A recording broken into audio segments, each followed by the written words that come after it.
Welcome back, everybody, to the next lore video of Star Ocean till the end of time. As will become per usual, this will not be a numbered episode, it will just be lore video number 2, and so on and so forth as we go, so meaning it will not take the place of a normative upload for the week, so you're not really missing anything.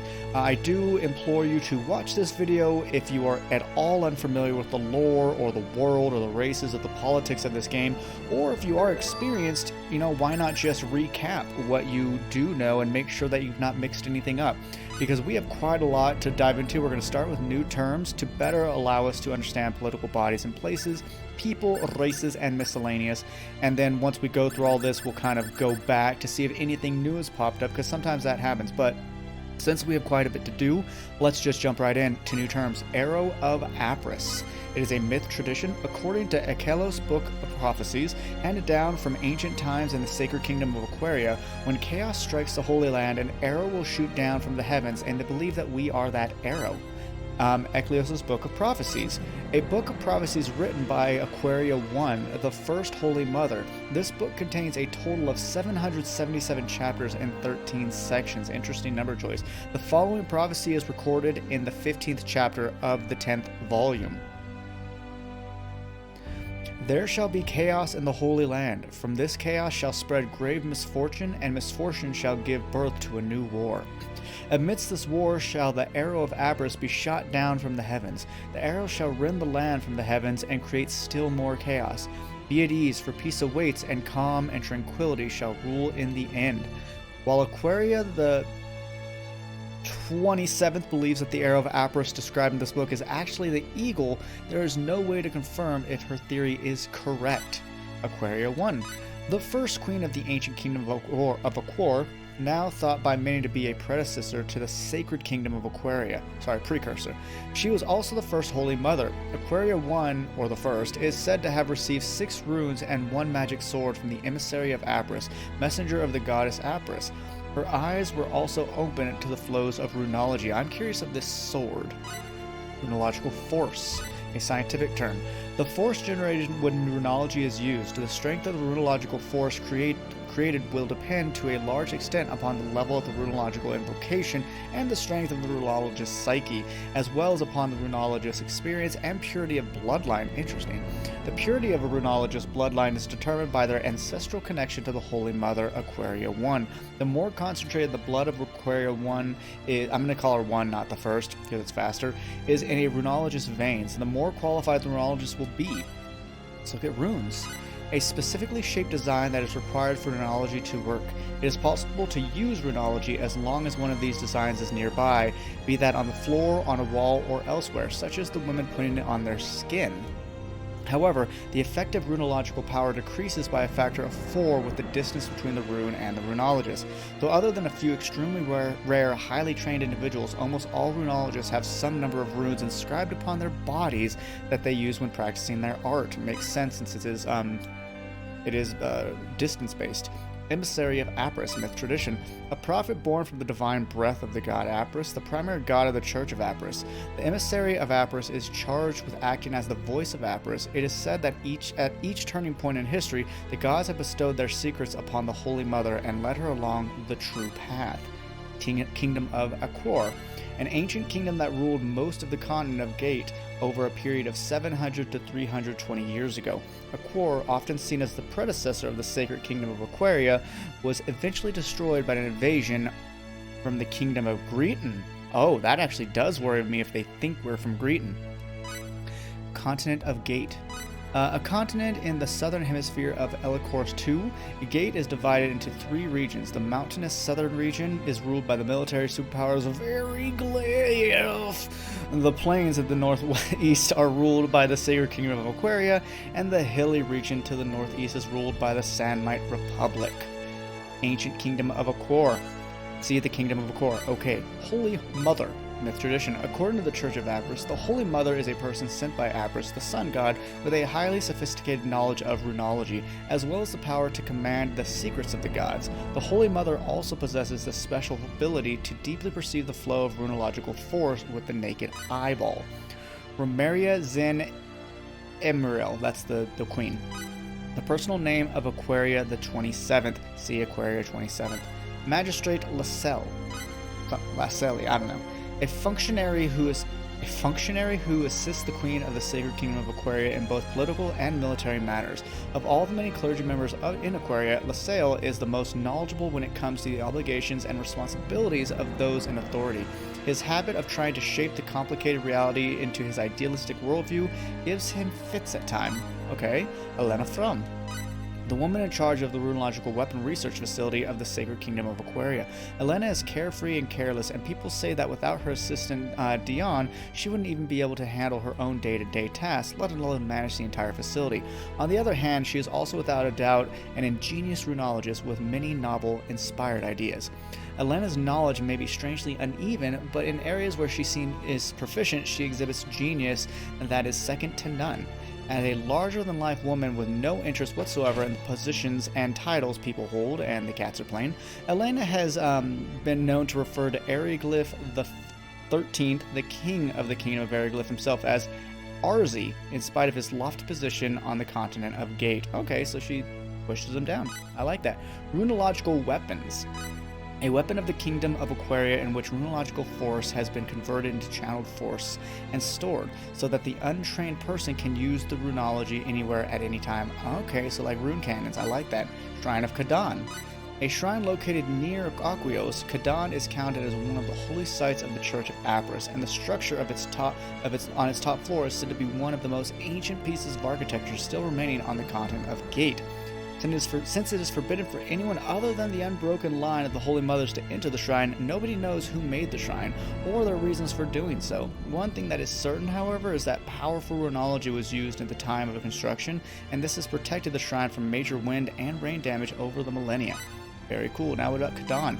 See, Shrine of Kadan, already did. Nel Zelfer Part Dos.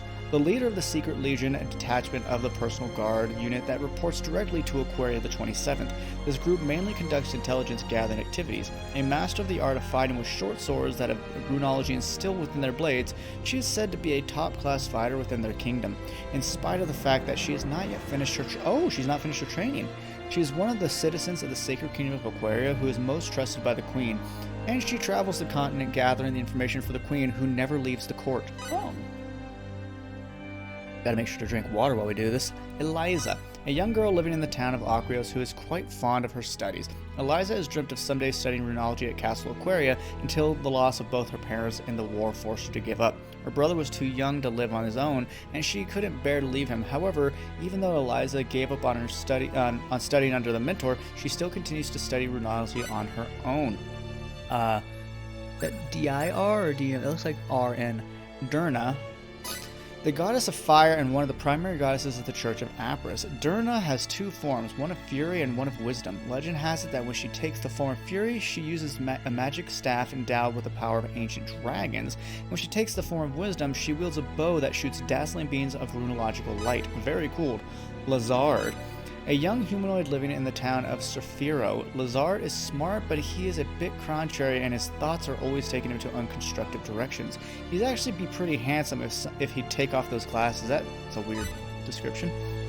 Moselle Dunes, a parched desert region located in the eastern part of the Sandmite Republic, in which a constant wind blows from the east. Ordinarily, a tall and windy mountain range that likes of the Moselle Dunes will have an arid climate, but this is not always the case for the continent of Gate. For instance, the water flowing around Surferio and Aquaios never dries up for some unknown reason. Laucid, a sentient race of half-human, half-fish people living in the Sandmite Republic.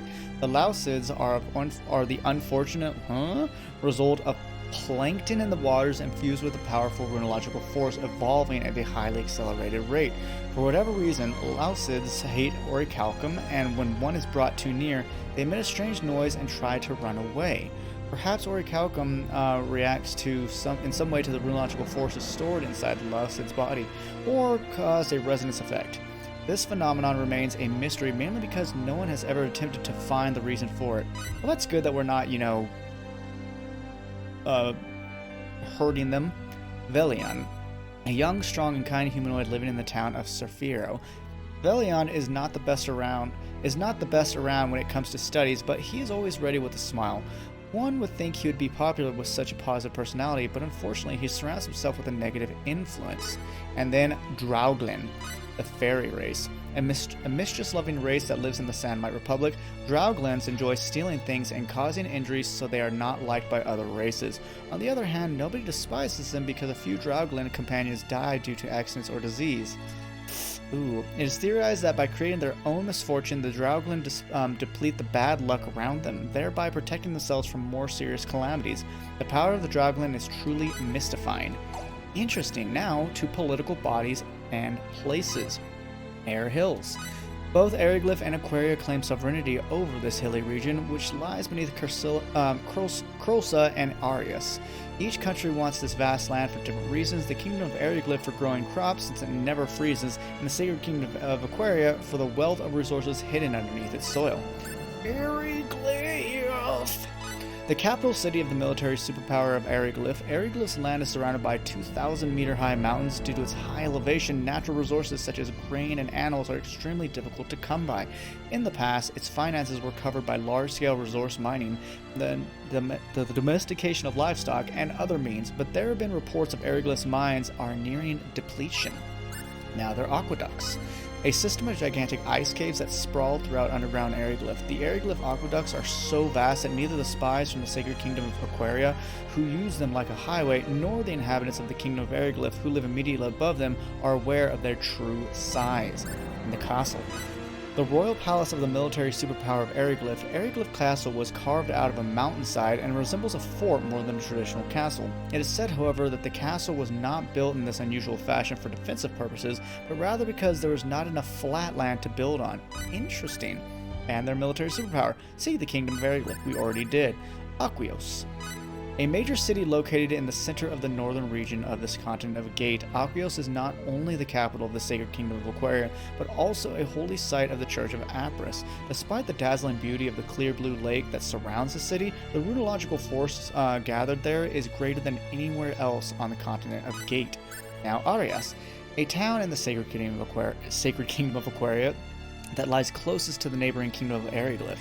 It has managed to withstand several fierce attacks by the Eriglyph military in the past thanks to its garrison, which is skillfully led by Claire Laspard, and its runological corps. However, many of the town's runologist defenders have been injured in the repeated battles, and it is rumored within that the Kingdom of Aquaria that the fall of this town is imminent.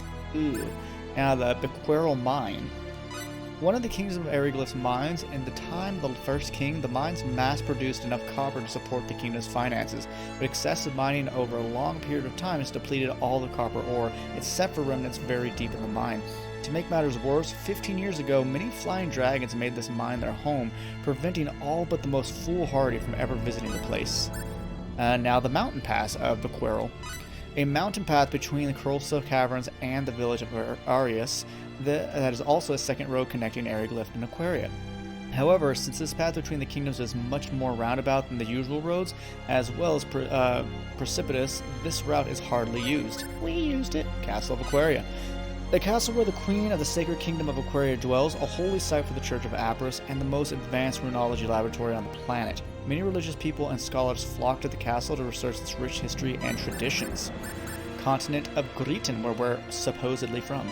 A huge continent located to the east of the continent of Gate, Greeton alone accounts for 40% of the entire land surface area of Elicor II. Wow.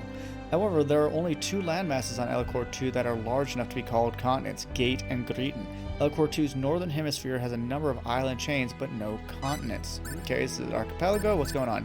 The Douglas Forest. A forest located in the middle of the Sandmite Steppe, in which many medicinal herbs and flowers grow. Recently, a band of thieves that calls itself the Moonshadow Clan has been using this forest as a base of operations while growing in strength. I think that guy was evil. Elicor II. Other than the fact that most of its atmosphere is composed of neon and other noble gases, the second planet in Elicor's system has an atmospheric composition that is similar to that of Earth. Elicor II has an axial tilt of 32.6, it is 0.8 AUs from its parent star, and has a surface gravity of 0.9 Gs. The planet's technology level is estimated to be equivalent to 7th century Earth with a bunch of runology, or is that part of Earth stuff as well nowadays, I don't know. Although this planet is registered in the Galactic Atlas as an underdeveloped planet since its people are constantly at war, no data is available for the total population of sentient life forms. Grana Hill, sorry. The region noted for its deep gorges connecting Kurlsa with the Kurlsa training facility. It is the only part of the Kingdom of Ariglyph used to grow crops. In actuality, however, the areas flat enough to use for agriculture are no wider than a soldier's shield. Oh, that's bad. Graphitic Warp Space, a nickname. Space that is surrounded by a gravitic warp field which is compressed much more than ordinary space. See gravitic warp field. Greeton technological superpower. See the Greeton, we'll see that. Okay. Ursa Fields. A pleasant breezy expanse of plains that lies between Paterni and Akrios. Merchants, runologists, and devout followers of the Church of Apris pass through this region every day on the way to the Holy Land of Akrios. Kingdom of Ariglyph. A military nation ruling the mountainous southern regions of the continent of Gate, which is located in the southern hemisphere of the planet of Elcor II. Sorry, something in my throat. Seeking to establish a unified rule over the entire continent, the prowess of its 3 armies strike fear into the hearts of those living in neighboring lands. These 3 armies include a cavalry brigade, the Storm Brigade, a heavy cavalry, the Black Brigade, and an air assault brigade, the Dragon Brigade. Kingdom of Aquaria. A theocratic kingdom located on the continent of Gate, on the planet Elcor II, the Kingdom of Aquaria refers to itself to as a sacred kingdom. The Church of Apris, which has many followers throughout the continent, was born in the kingdom. Ever since the Terrastic religious wars that occurred 700 years ago, an unbroken line of royalty dating back to the age of this kingdom's predecessor, the Sacred Kingdom of Aquar, has ruled the land. Perhaps due to the recent incursions of the Kingdom of Ariglyph, the current ruler in the country, Aquaria the 27th, is allocating a tremendous amount of resources to research into runology. Kingdom of Greeton. Located on the continent of Greeton, Elcor II, Greeton is well known for its technological sophistication. Most of the population of Greeton is comprised of humanoids known as rockfolk, and it is rumored to possess a relatively high level of mechanical technology. However, details about Greeton are scarce as it closed itself off to outsiders centuries ago. What is a rockfolk? Ursa, I can't wait to get to that part. The town in the Kingdom of Ariglyph that lies closest to the border with the neighboring Sacred Kingdom of Aquaria.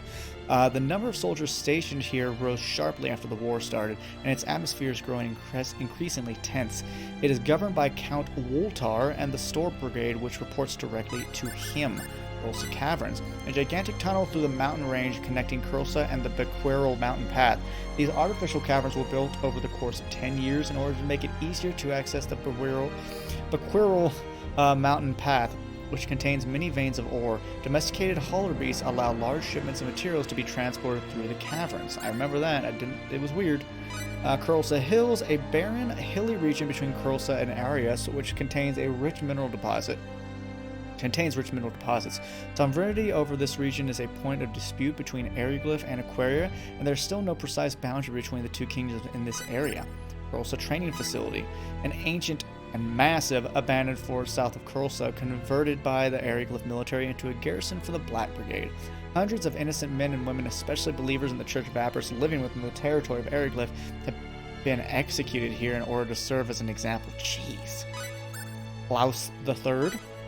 Oh, Klaus 3, that's the planet. The 3rd planet of the Klaus system, Klaus 3 has no seasons due to its axial tilt of 0.4 and is 1.2 AUs away from its parent star and has a gravity of 2.4? Jeez. Its atmosphere has only 2/3 of Earth's oxygen in terms of density. The oxygen is replaced by additional nitrogen. It is thought that the severity of this environment, low oxygen density, and heavy gravity is responsible for giving the Klausians their incredible physical capabilities. That's what Cliff is, I believe. Klaus 4. The 4th planet of the Klaus system, Klaus 4 has an atmospheric composition that is almost completely made up of carbon dioxide. Klaus 4 has an axial tilt of 11.2 and is 1.8 AUs from its parent star and has a gravity of only 0.6. Although it used to be sterile and devoid of any life forms, as the population of Klaus 3 increased, colonization proceeded, and now 1/4 of all Klausians live in habitation domes constructed on this planet. Interesting. The atmospheric composition and gravity of the areas underneath the habitation domes are adjusted to resemble that of Klaus 3. Interesting. And therefore, life is possible underneath the domes without any noticeable differences. The total number of Klausians living in the galaxy at the present is estimated around 12 billion. Damn, nephew! Moonlit Bridge, that doesn't sound familiar at all. A gigantic bridge connecting the city of Aquios with the Ursa Fields. You'd think there would be a story behind the name of the bridge, but there really isn't. Okay, interesting. Mountain of the Gods. A mountain beyond Douglas Forest and one of the few remaining locations where Palmyra's flowers can still be found within the sacred kingdom of Aquaria. The fact that Amina and her friends can so easily travel these would seem to indicate that there are back roads to the peak known only by a few people. Thank you for explaining how the heck they got there when I had to fight through a bunch of stuff. The mountain itself is considerably distant from the human inhabitation, so Nell cannot be blamed for not knowing of this back road. This game, it's covering its butt. Thank you so much. Mountains of Bar. A gigantic mountain range located in the northern region of the kingdom of Eriglyph. These mountains lead to the legendary Dragon Road, which Eriglyph the First is said to have climbed. Okay. Palmyra Plains.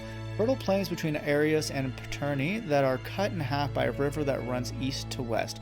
Every several years, the river overflows and causes flooding, but this process also has the effect of naturally replacing the soil and thereby maintaining the richness of the land. That is wonderful and something we're missing on Earth. Paterni, a city and commercial hub connecting the royal city of Aquios and the sacred kingdom of Aquaria with the three surrounding kingdoms. Unlike Aquios, with its decidedly religious bent, this town is an advanced center of commerce and acts almost as a second capital of the second kingdom of Aquaria. Paterni is the commercial heart of the whole continent of Gate. Nice. Reserve. A planet located in the Zeta sector that is not a member of the Pan-Galactic Federation. Reserve presses the people of surrounding planets through military force and has even been designated as a sponsor of terrorism by the Pan-Galactic Federation. Sergeant Brooklyn is the current prime minister of this planet. Well, I don't like it. Sacred Kingdom of Aquaria. Already did that. Sanmite Republic. A nation located on the continent of Gate on the planet Elcor 2, the Sanmite Republic was created by humanoids in order to resist the three surrounding nations. Interesting, so they don't like Aquaria either. That's interesting. The policies of this nation are decided through discussions among the representatives of all of its various tribes. I like that. Sanmite Steep. A semi-arid grass-covered plain between the Sacred Kingdom of Aquaria and the Sanmite Republic. The Sanmite Steep is surrounded by mountains that cause the altitude to vary dramatically within the region. Around the time the Kingdom of Eriglyph invaded the Kingdom of Aquaria, armored bands of thieves began infesting the forested areas near this region. Yeah, they did.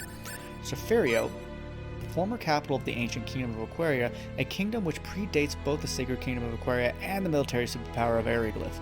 According to the historical text, in a war of 300 years ago, Servia the First, the future queen, released the power of the sacred orb to strike back against the mechanized corpse of the technological superpower of Greeton. The corpse was occupying Sephirio at the time, and as a result, the city sank below the sea along with the occupying forces. So I wonder if that fight is what made Greeton say, hey, we're going to back up and just leave. Maybe they decided to leave people alone. It's like, hey, we just go to war. And also, I wonder what the sacred orb is. At present, the city is located in territory belonging to the Sanmite Republic, and it is said that many humanoids who are suited to life underwater dwell there. Trom Mountains. A snowbound mountainous region between the royal city of Eriglyph and the town of Kurlsa. The jagged cliffs and mountains walls of this area make for a great deal of variations in altitude. And the Zeta sector, a neutral sector of the Milky Way galaxy outside the control of the Pan-Galactic Federation. Class and reserve systems are located in this section. Okay. Anything new pop up? Yes, Dragon Road. The only road that leads to the Ursa lava caves, which are located in the northernmost region of Eriglyph. The Ursa lava caves. There's a legend that Eriglyph the first king of the kingdom of Eriglyph, climbed this road in order to negotiate with the air dragons. This was done to enlist their aid against evil demons. Evil demons. Where's this lava cave now? There we go. Ursa lava caves. Complex and torrid caves in which air dragons congregate. The air dragons gain power as they age and are under the leadership of Procel, who is known as the Lord of the Air Dragons. It would be no exaggeration to say that every last soldier in the kingdom of Eriglyph dreams of the day when they can sign a contract with one of the air dragons living in this cave complex. A dragon brigade in the The Dragon Brigade in the Kingdom of Eriglyph boasts a large number of knights who ride air dragons, but as of yet, only 2 people have succeeded in taming one of the air dragons living in the Ursa lava caves, King Eriglyph the 13th and Duke Vox, the commander of the Dragon Brigade. Interesting. Okay, Pioples, Cliff Fitter. A Colossian from Klaus III, the members of the anti-Federation organization Quark, which was founded by Colossians. Cliff rescued Fate for an unknown reason. He still hasn't explained how he found Fate or even why he was looking for him in the first place. Nell Zelfer, the first one, a runologist working for the Sacred Kingdom of Eriglyph who has infiltrated the Kingdom of Eriglyph in order to gather information as a spy. Having learned of the importance of the peculiar technology owned by Fate, she felt that Fate is the person prophesied in the ancient Aquarian text, and decided to make contact with him regardless of any dangers this might entail. Roger S. Huxley, a young Menodix boy who lives in the lost city of Sephiro.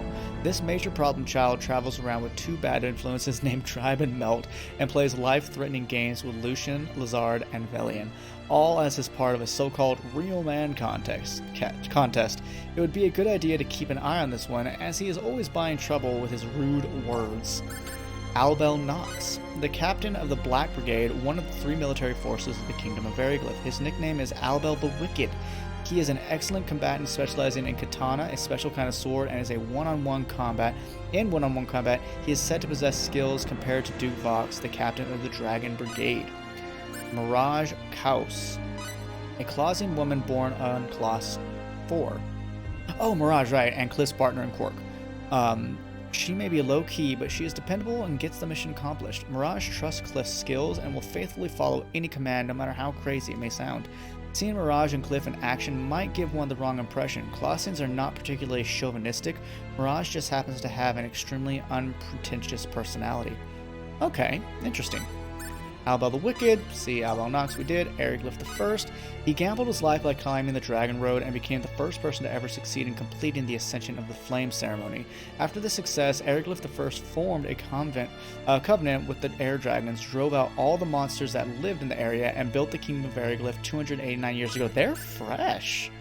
They were a fresh nation. The young militaristic king who rules the Kingdom of Eriglyph. The Kingdom of Eriglyph was formerly poor, never possessing a powerful military in comparison to its 3 neighbors on the continent of Gate. But thanks to the uncompromising merit-based system of the current king, Eriglyph the 13th, the Knight Brigades, which used to be nothing more than clubs for the nobles to fraternize in, have become rebuilt into formidable military units. The Reformation, spearheaded by Eriglyph XIII, was led to the Kingdom of Eriglyph possessing enough force to overwhelm the other 3 kingdoms, all in a brief period of time, so this is really new.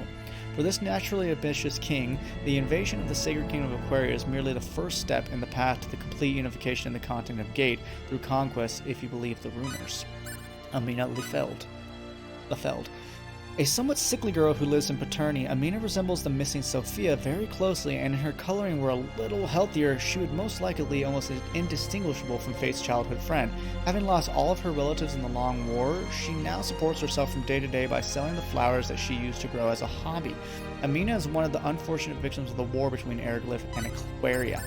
Aquaria the 27th. The Queen of the Sacred Kingdom of Aquaria, as well as Holy Mother of the Church of Apris, the most widespread religion in the continent of Gate, Aquaria the 27th reigns over the entire populace of the Sacred Kingdom of Aquaria, with her overwhelming charisma and powerful spiritual awareness. That charismatic. Although queens are central figures of the royal dynasty, only rarely do they possess a runological force as powerful as that of Aquaria the 27th. Ooh. In the long history of Aquaria, only 3 queens have also simultaneously held the post of Holy Mother. Servia I, the Queen of Freedom, from 10 generations ago, Aquaria the 24th, the Queen of Light from 4 generations ago, and our current Queen Aquaria the 27th. Astor Wulfric, an officer of the Secret Legion, the special unit led by Nell Zelfer of the Sacred Kingdom of Aquaria. Astor is fairly high in the ranks of the Secret Legion and possesses above-average skills in leadership, combat, prowess, and politics, as well as considerable charisma. The combined antics of Tynave and Farlene have been a constant source of headache for Astor, however, leaving him a bit Claire Laspard, the captain of the Lunological Corps that reports directly to Aquaria the 27th and longtime friend of Nell. Claire also currently serves as commander of the Aquarian army positioned near Arias. Claire and Nell are together known as the Double-Edged Crimson Blade. Ooh! The Double-Edged Crimson Blade, that's cool, and are charged with doing the dirty work for Aquaria. Oh. Also known as the Holy Mother, the two are famous in surrounding lands, so they're the dirty work. That is interesting that it's so bluntly said. Count Woltar, the captain of the Storm Brigade and the Lord of Kurlsel. Woltar is a loyal man who served Eriglif XIII longer than anyone else. He supported Eriglif XIII's reformation along with Albel's father, Glow Nox. Rossel, dragon name, a 700-year-old air dragon who lives in the Ursa lava caves and is sometimes referred to as Lord of the Air Dragons. Actually, several members of the Dragon Brigade have attempted to perform the Ascension of the Flame with Rossel, but in every case, the challenger has been found lacking.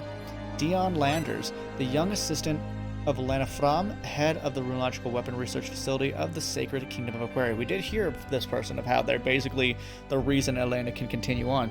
Unlike his boss, Elena, Dion is a dependable and hardworking person and is highly skilled at applying existing technology in order to build things. On the other hand, Dion lacks creativity and suffers from an inability to do more than build according to pre-existing models. So they need each other. Very cool. Dribe, a humanoid living in Sephirio. Dribe has no particular notable skills, but has a highly simplistic and predictable directness when it comes to his likes and dislikes. He is somewhat of a coward and is afraid of the dark. Aw, poor Dribe. Duke Vox, the uncle of Eriglif XIII, the current king of Eriglif, as well as the captain of the Dragon Brigade, Eriglif's aerial assault unit. Having survived Eriglif XIII's major reformation, Vox certainly possesses considerable skills, but since he disdains the pride and honor of knights, he will do absolutely anything to win. He does not get along very well with people who put the pride of a warrior first, such as the captain of the Storm Brigade.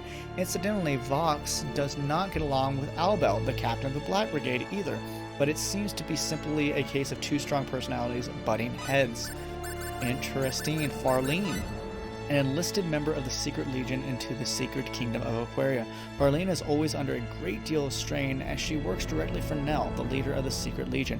Her easygoing personality belies superb political judgment and unsurpassed leadership skills. This is not to say that those surround her believe and act upon what she says. Glow Nox, the father of Albel Nox, captain of the Black Brigade and the previous captain of the Dragon Brigade. Oh, okay. Wielding the sword of the Crimson Scourge, a royal treasure, this man supported the reformation of Eriglif XIII. Tragically, Glow Nox sacrificed his life to spare his son during Albel's failed ascension to the flame. Ceremony, burning to death in the dragon's fiery breath. So Albel failed. That's interesting. That'll be something to poke at him later. Gregory von der Meen III, an honorable man that has earned numerous military honors on the battlefield. Gregory is unskilled in social interactions. He got along particularly poorly with Duke Vox, the captain of the Dragon Brigade, and was soon demoted to the rank of common soldier and sent packing to the remote Kurlsel caverns. Oh yeah, however, the unsympathetic response of those around him would seem to indicate that many other people had trouble dealing with him as well. That's the guy we met at the very end. Guildmaster, respected elder of the Craftsman's Guild located in Paterni. At first glance, he looks like some kind of strange humanoid, but the Guildmaster is a bona fide human. No one knows the shocking secret of his real name. Thing is, nobody has ever bothered to ask. Aww. Lucien, a humanoid boy living in the town of Sephiro along with his younger brother Lazard, who bears little resemblance to him. Lucien is going through a rebellious stage. I'd say so. Melt, a humanoid living in the town of Sephirio, descended from an ancient and honored clan with the power to read the stars. He sometimes speaks in a formal, stilted manner that belies the fact that he is still just a child. Perhaps this is because he has read so many texts written in ancient tongues. Norton, Part 2, a Reserbian felon sentenced by the court of Reserve to 687 years on a prison planet in the Beta Sector. He attempted to escape en route by sabotaging the engine on the escort ship that was taking him to the prison planet and was eventually forced to live on Vanguard 3 after the ship proved impossible to repair. Sergeant Brooklyn, the current military ruler of Reserve, a master of guerrilla tactics and terrorism. Brooklyn overthrew his corrupt superiors in a revolution 10 years ago and thereby attained his current position. Shelby, second in command of the Black Brigade's heavy cavalry, pride of the Kingdom of Eriglif and dead. The men of the brigade like Shelby better than the captain, Albel, because of his honest, hearty personality. Really? Shelby's nickname is Shelby the Heavy-Handed. Unfortunately, Shelby does have a bad habit of attempting to solve every problem through military force. Hey look, Shelby the Heavy-Handed. Servia the First, a heroine who stood against the oppression of the Greetan when that technological superpower attacked and destroyed the kingdom of Aquar. It is a matter of historical record that Servia the First annihilated the forces of the kingdom of Greetan by releasing the power of the sacred orb which she received from the emissary of Apris upon the land of Surfiro. Tynave, an enlisted member of the Secret Legion, a special unit working for the Sacred Kingdom of Aquaria and led by Nell Zelfer. Tynave is a top-rate hand-to-hand fighter, even compared to other members of the Secret Legion, and can even double for Legion's leader Nell in a pinch. Although Tynave has never been formally trained, she is one of those rare individuals who have succeeded in training themselves to be extremely proficient in the military arts. Very cool. Now, God, Welch Vineyard. That is a name. Vineyard, grapes, Welch's grape juice. So good. A young woman who runs the Craftsman's Guild in Paterni. This working woman is smart, good-looking, and has a good personality, and even the guildmaster who leads the Craftsman's Guild is no match for her. Can we also mention that she freaking has Mickey Mouse's hand on a stick? Did we discover one new? No. Now we have races, the air dragons, a type of dragon that has extremely large wings and a body size more compact than that of other dragons. This allows them to soar through the skies faster than any other dragon on Elcor 2. Air dragons have a relatively short lifespan for a dragon race and mostly live only 2 to 3 centuries, although some rare individuals have been known to live for almost 1,000 years. Bunnymen, unknown type, a race of mammals that resemble rotund rabbits and have somehow spread throughout the galaxy. Maybe they like rabbits? Bunnymen are extremely friendly and possess the odd ability to appear anywhere at any time when called with a special sound. Extremely swift-footed and reasonably strong, they are prized as beasts of burden on some planets. They almost sound like Moogles. Dagron. Many organisms have been referred to as dragons since days of old, but in general, this term is used to describe huge reptiles with collarbones or shoulder blades that have evolved into wings. Most dragons are little more than gigantic lizards, but some boast a high level of intelligence as well as the ability to use a unique type of magic known as dragon lore magic. These highly intelligent dragons are extremely fond of precious metals such as gold and silver and enjoy resting on heaping piles of them. Note, however, that this does not reflect any particular greed on their part. The dragons use their high heat conductivity of the metal to lower the body temperature. I love that they give us scientific rationale as to why dragons hoard it. Many dragons use a unique internal organ commonly referred to as the breath sac to generate methane and other combustible gases from materials such as the rotting corpses of other animals. The combustible gas created in this fashion is concentrated within the mouth and gradually accumulates into a hollow at the bottom of the nostril. Dragons utilize their famous fire breath weapon by expelling this gas at high pressure while rubbing their sharp teeth together to generate sparks and thereby ignite the gas. That is such a cool way to scientifically explain it. Now I'm wondering about their teeth, that their teeth can make sparks. Blau, she's a fairy race, an adorable 30 centimeter tall race that has large wings growing from their backs. The Flau generally have cheerful personalities and spend their lives flittering around flower gardens and licking the nectar off flowers. For whatever reason, this race is known to have an unusually high percentage of women, and beautiful women at that. The Flau have also known as fairies and are a mischievous race. Well, they're very helpful to us. Greem, the frog-like race that has taken up residence in Sephiroth. Greems can breathe through the air, either lungs or gills. I don't remember seeing this. I'd really like to, though. So they can live on land as well as underwater. To be more precise, they need to live both on land as well as underwater and cannot survive without access to only one or the other environment. Greem's skin dries in the air, and green bodies are too fragile to withstand a high level of water pressure for long. Therefore, Greems must live near clear and shallow bodies of water. That's neat. A hauler. See, hauler beast, okay? Hauler beast. Resembling gigantic land turtles, haulers are domesticated in the kingdom of Eriglyph for their ability to transport goods. Hauler beasts are very curious and do not fear fire. They don't? Do not fear fire, which makes them ideal animals to use for bearing goods. Hauler beasts are cowardly and relatively well-mannered creatures, but they are large and powerful, so they must be handled with care. So they don't fear fire, but they are cowardly. Interesting. Humanoid. refers to sentient races other than humans, the race that compromises the vast majority of sentient beings. Note that races that resemble humans very closely in appearance but which are separate from the human race itself are not always referred to as humanoid races. Okay. Like Clausian, a sentient race that lives on Klaus 3 and 4. This race possesses excellent motor reflexes and hand-eye coordination, and it is said that the average Clausian can easily surpass a top Earthling in every aspect of physical capability. Clausians respect self-reliance, and regardless of the fact that more than a century has passed since first contact was made with the race, they still do not belong to the Pangalactic Federation or to any other multiplanetary government for that matter.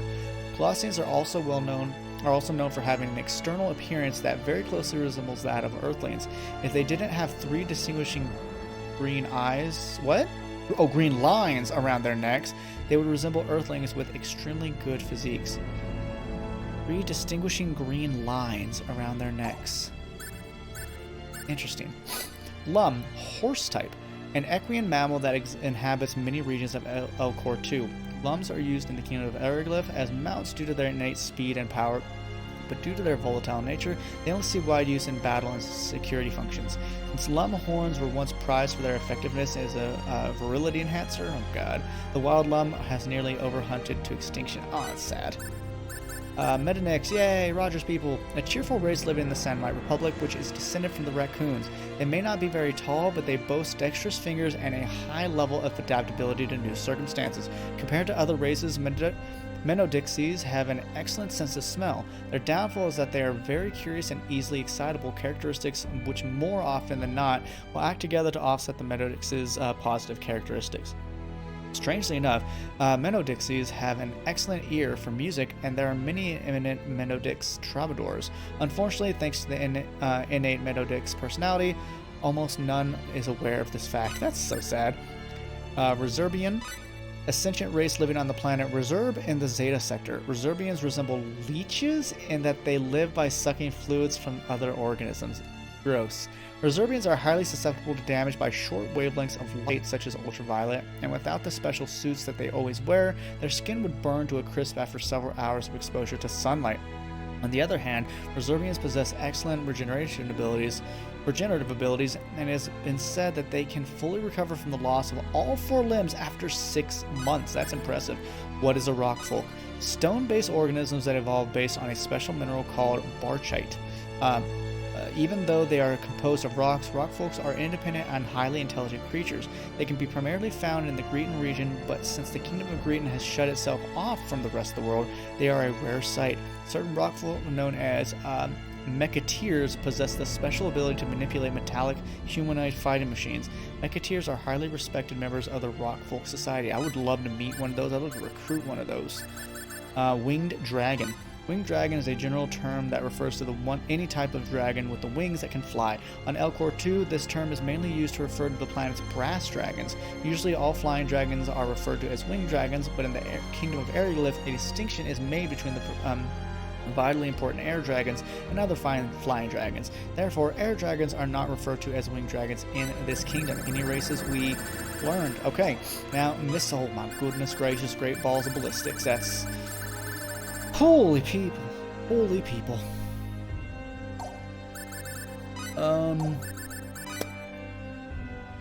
Holy smackadoolies, Batman. Let's make a new video for this miscellaneous, because wow, that is quite a bit. So ladies and gentlemen, thank you for watching. If you did this lore video, I'm going to record another one right now after a little break to do all this miscellaneous stuff so that we can learn about it. So probably sometime this or next week I will release it. Thank you again though for watching. Hopefully you continue to enjoy these lore videos, as I do want to continue to release them.